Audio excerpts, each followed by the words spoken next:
of her father, seeing that her father has only 3 daughters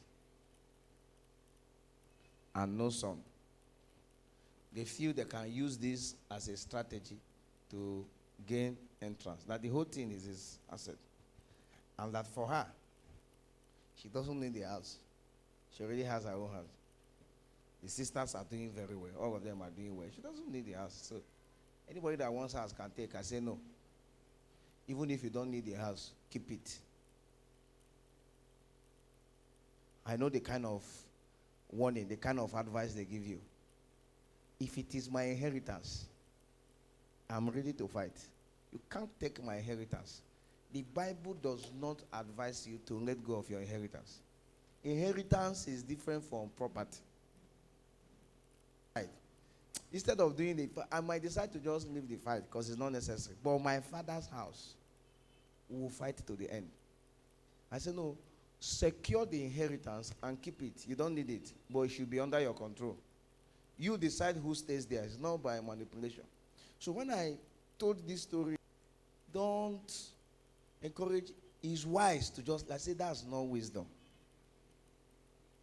We are developing a consciousness that the kingdom of darkness can actually prevail against us.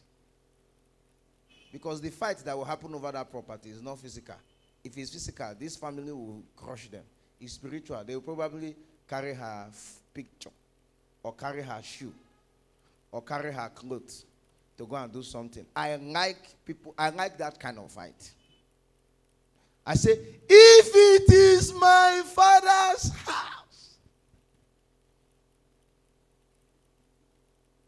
Sometimes I just sit and be wishing that let some things happen. Let me even have small fight. It's been long I had a fight. It's been long I had a fight. Willingness to fight. The people around were complaining about our prayer. And then they started trying to project into this place. We'll be praying. They say, there's a mad woman standing here. We'll be praying. They say, so I noticed the witchcraft activities. By the time we gave attention to them, just for a few, everybody has maintained. I wish they are hearing me. All the witches and wizards around us, they have maintained.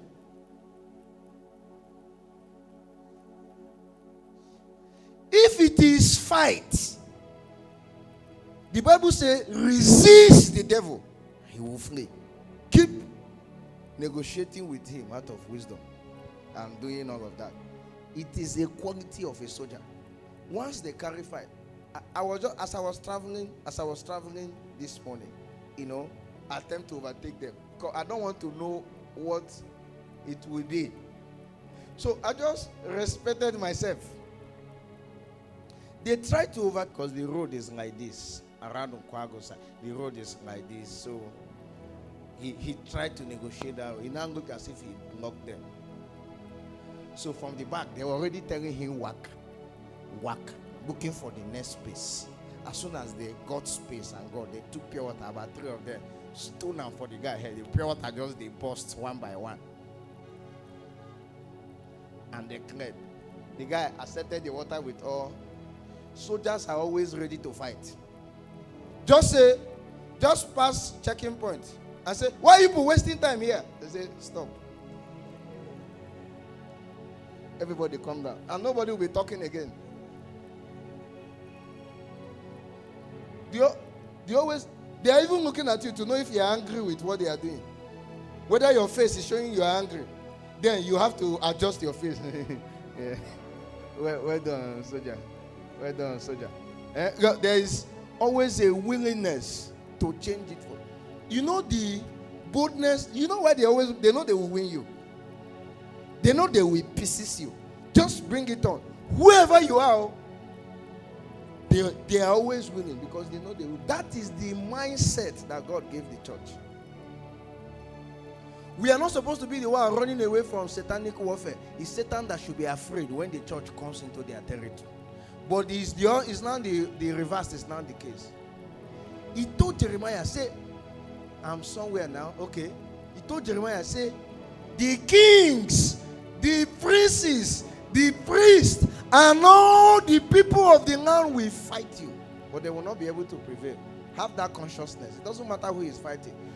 One man with God is the majority. One with God is what? The majority. Go to that second Chronicles chapter 14 from verse 8. And Asa had an army of 300,000 from Judah, who carried shields and spears, and from Benjamin 280,000, that's 580,000 men, who carried shields and drew bows. All these were mighty men of valor. But see what happened. Then Zerah the Ethiopian came out against them with an army of 1 million and 300 chariots, and they came to Mareshah. Verse 10. So Asa went out against him, and they set the troops in battle array in the valley of Zephatah at Mareshah. Yes. And Asa cried out to the Lord his God and said, Lord, it is nothing for you to help. Whether with many or with those who have no power, help us, O Lord our God. For we rest on you, and in your name we go against this multitude. Can you hold the hands of it? This prayer requires praying. This prayer requires praying. It's not a small prayer.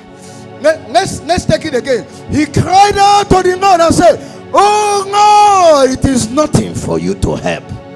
Whether with many or with few who have no power, help us, O God.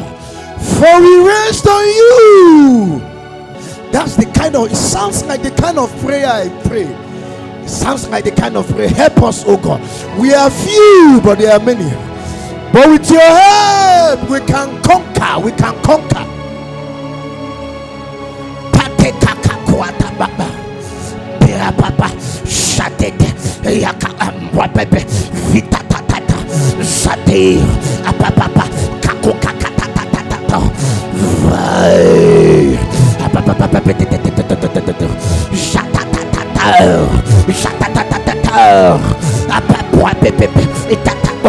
Our number regardless, only if you help us, we will conquer.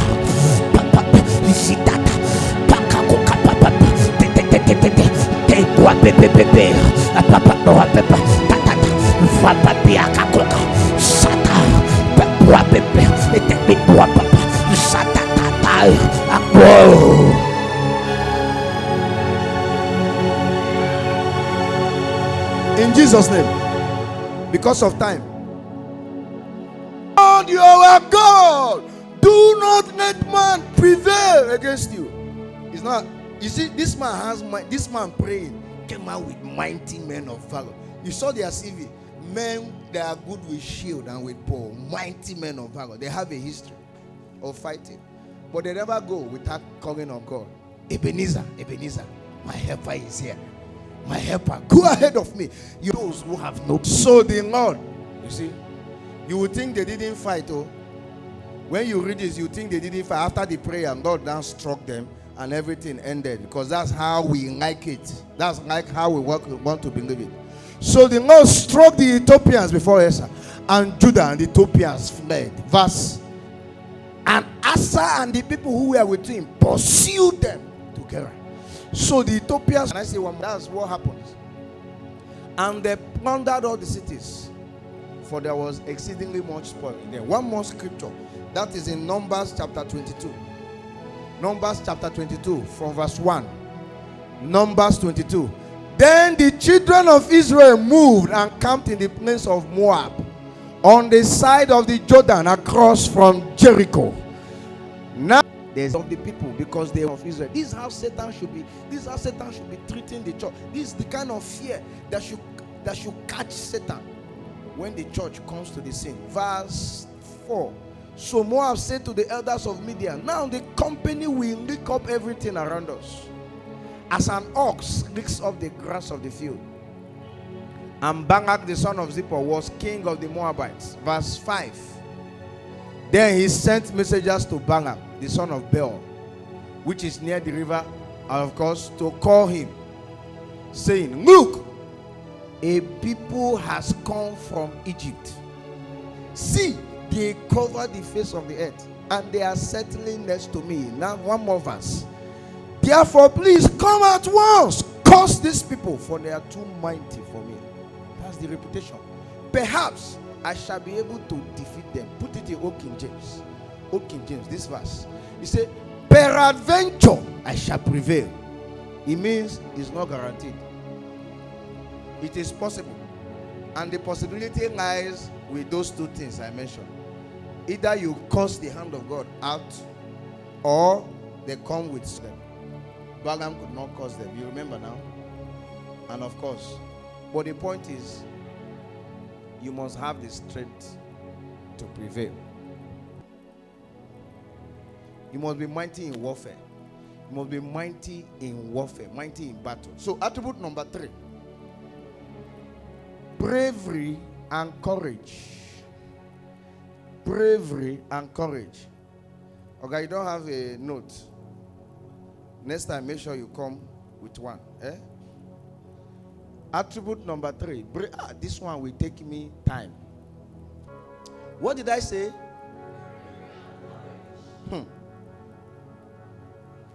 Say after me.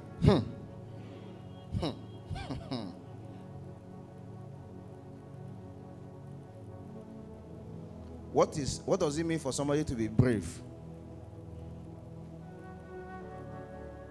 What do you think? Someone that is fearless. Because you wonder, I keep saying the first time. When I got there, lining. It's a zip that carries you, passes you through a valley. A valley that if you fall inside there, there will be no trace of you in this life again. They can't find your body. They can't find to bury. If you fall, it's over. But I think Rihanna sang a song like that. Russian what? Russian roulette. You know what's a Russian roulette? What's a Russian roulette? What's a Russian roulette? Yes.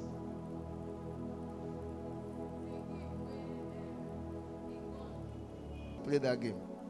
Because you should be mad to be playing this kind of game. Explain what it is. It has 5 bullets. It has 5 bullets. All the 5 bullets will go before it will stop shooting.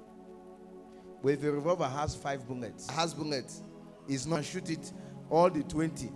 It's possible from where that bullet came out, he might try to send that another bullet there. But because it's now empty, it will just do that all the time you shoot, there will be a discharge.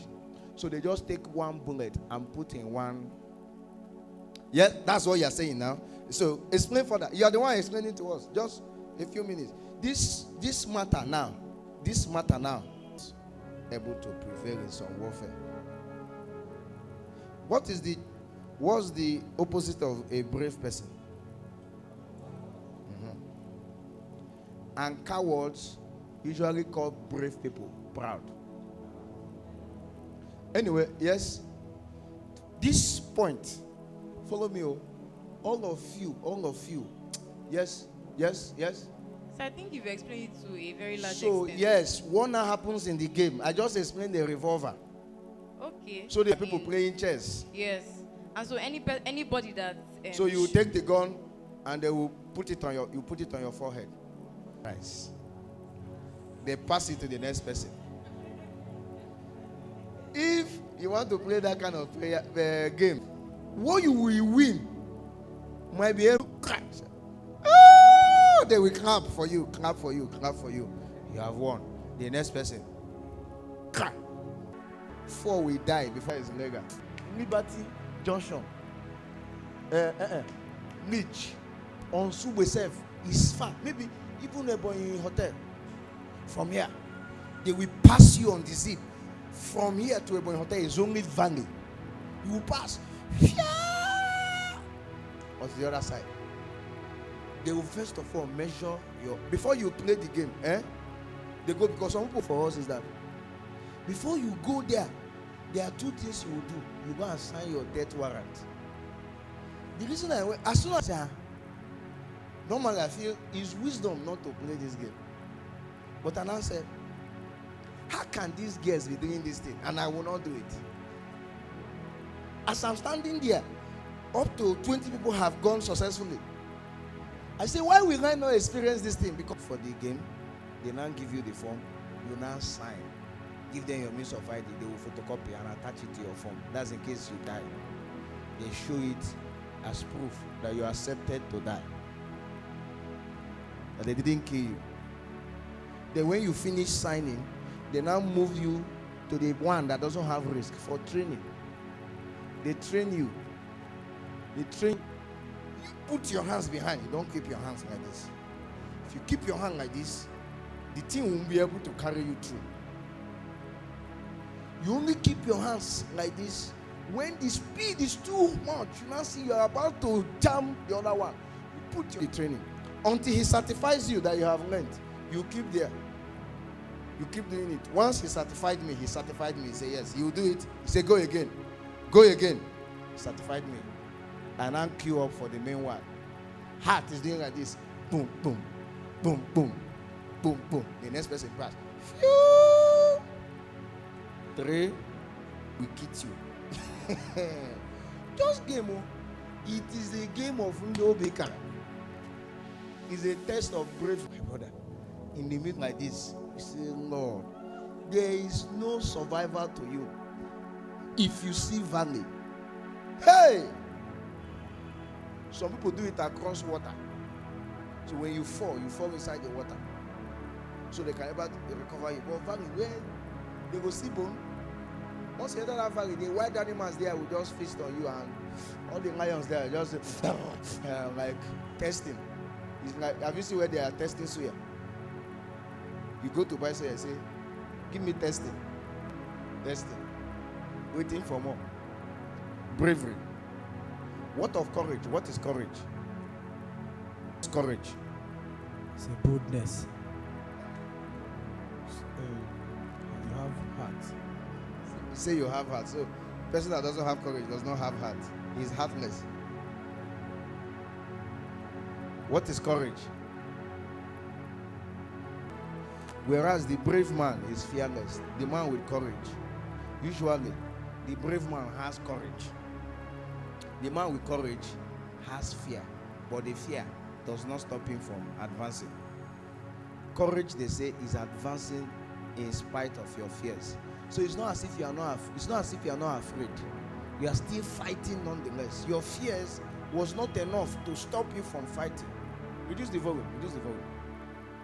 Reduce the volume. I will take 5 minutes. Because we already judges. There's a lot of people I will show you here. Of course, we cannot avoid David in this matter. One man I will introduce to you tomorrow is Paul. Apostle Paul. And a soldier that doesn't have this, they will take you for granted. People that should not, they throw you for granted. They do. It's because you have shown fear in the face of warfare. So the enemy, but as soon as a brave man came, said himself, although that whole talk he was, I've said granted because you're a fearful person. Let's read just 2 scriptures. I will introduce you to David. I will introduce you to Jesus.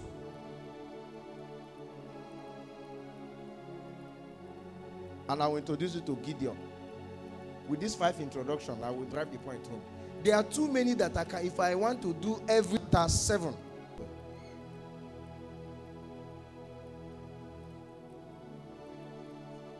Give me verse 1. Then Jerubbaal, that is Gideon, and all the people who were with him rose early and encamped beside the well of Harod, so that the camp of the Midianites was on the north. Leave all the detail. Verse 2. Verse 2.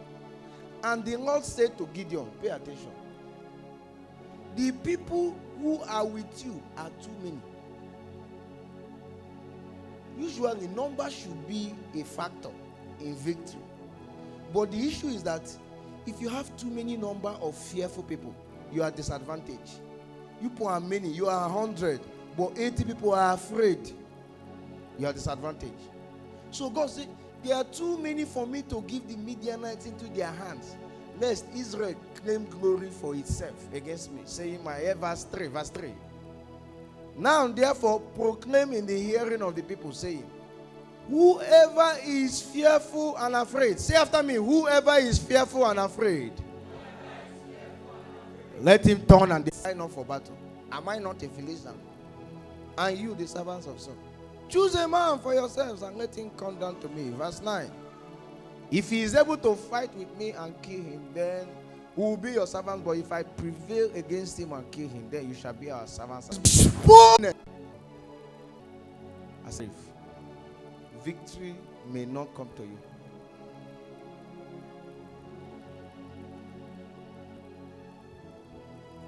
Oh, Jah, let it be a reality. What does it take?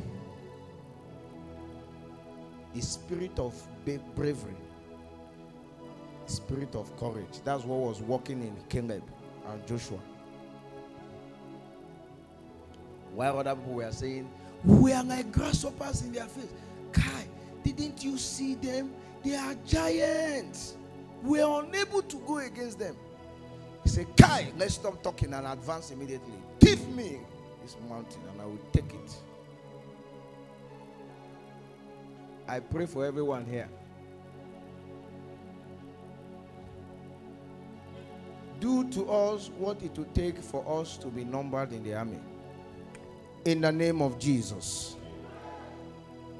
Everyone that has been natured as a civilian, Father, use this teaching as an instrument to rework, to rewire our being. As we begin to round up these teachings from tomorrow, let that spirit come upon each and every one of us. I want you to pray. I want you to pray. I want you to pray even before you come back here tomorrow. Tomorrow evening is not a session to miss. Tomorrow evening and morning is not a session to miss. I want you to pray. Everything that has made you fearful and afraid in the midst of the warfare that you know you can't run away from. It is bad if the warfare is not something you can run away from. You can't be afraid. You can't come before Goliath and you are afraid. Goliath will never go. It's been 40 days of fear. Goliath is still standing there. There are other people that will notice you are not able to fight them. They will go and do other things. But Goliath will never go. Hear it and hear it well. The day Goliath stands to challenge you, he will never go until you fight him. Woe unto the man that comes before Goliath afraid. Lord, where does fear come from? And what is the solution to fear?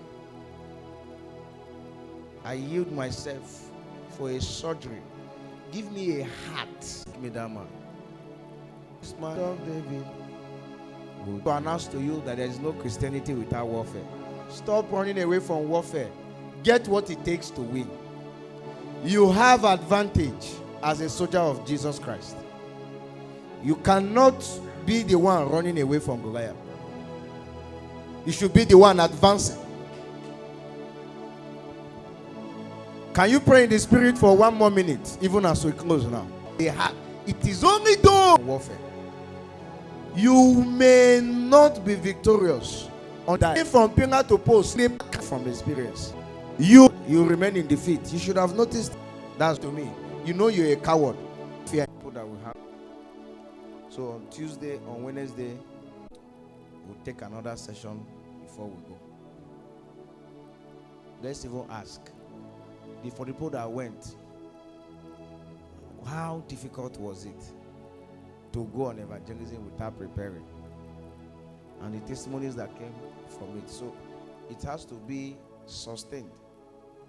And this is something we are going to work on from after the 40 days and the apostolic invasion.